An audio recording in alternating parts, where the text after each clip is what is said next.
సెమియా తెచ్చేదెవరు ఇచ్చేదెవరు తెచ్చిన వారికి ఓ ముద్దిస్తాం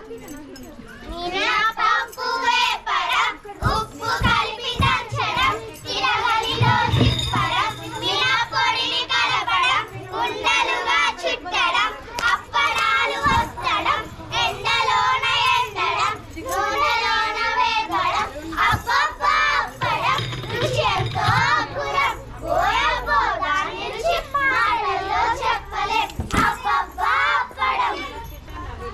వచ్చే వచ్చే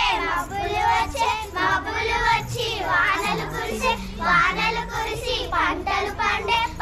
పండి పండుగ తెచ్చే కొత్త అల్లుడు బస్సులో వచ్చే వస్తూ తనతో గజ్జలు తెచ్చి మరదలకిచ్చే